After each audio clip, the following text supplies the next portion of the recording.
Сәлем достар, сіздермен бірге мен Айзада. Бүгін осындай дәмді әрі өте ерекше болып әзірленетін асқабақтан нан әзірлейтін боламыз. Өте дәмді болып шығады және түсі де асқабақтан болғандықтан осындай сарғыш түс болып және жұмсақ болып шығады. Менің осы видео рецептімді толықтай көріп, арнама тіркеліп, лайк, комментарий басуды ұмытпаңыздар. Біз осы асқабақтан нанымызды әзірлеу үшін алдыменен асқабағымызды отымызға қойып, пісіріп аламыз асқабағымызды. Пісіп тұрған асқабағымызды блендерімізге салып, барлығын езіп алуымыз қажет болады. Асқабағымызды салғаннан кейін үстіне жақсы езілуі үшін бөлме температурасында тұрған суымызды құямыз. Кішкене ғана құямыз суымыздан. Және де тұзымызды, кейін қантымызды салып, барлығын блендермен езіп әзірлеп аламыз.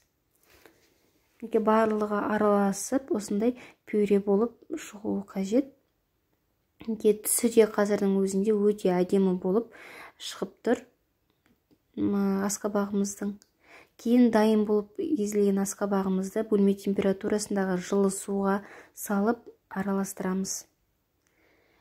Және де үстіне ашытқымызды саламыз. Және бөлме температурасында жылып тұрған майымызды, сары майымызды құямыз осылай.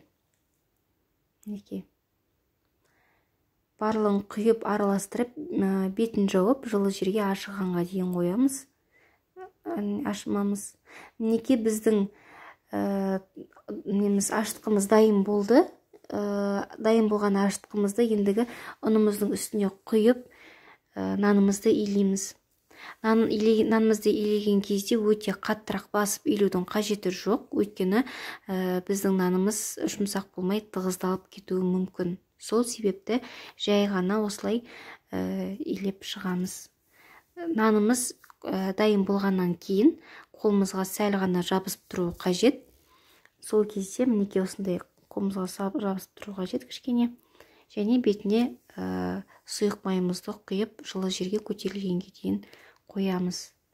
Біздің нанымыз көтерілді. Енді бөліктерге бөліп табамызға салсақ болады. Менде арнайы таба болмағандықтан осы нанымды екіге бөліп, дөңгелек қылып, формашысын шығарып алдым. Осындай болып қолға сәл ғана жабысып тұру қажет. Бөліктерге бөліп аламыз осылай. Кейін астына жабыспас үшін сәл ғана ұн салып, нанымызды түсіреміз.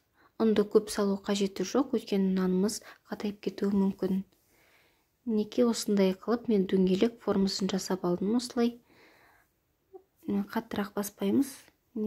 Өте жұмсақ болып дайындалады. Кейін үстіне осындай әдемілік үшін жай ғана пышағымызбен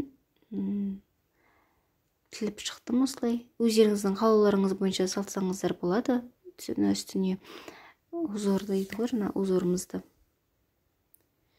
Осылай барлығын кесіп, әдемілік үшін дайындап алдым. Кейін бетіне сәл ғана ұн сеуіп шықтым.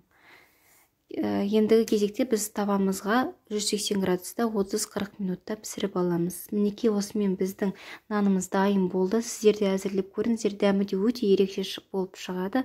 Ас болсын.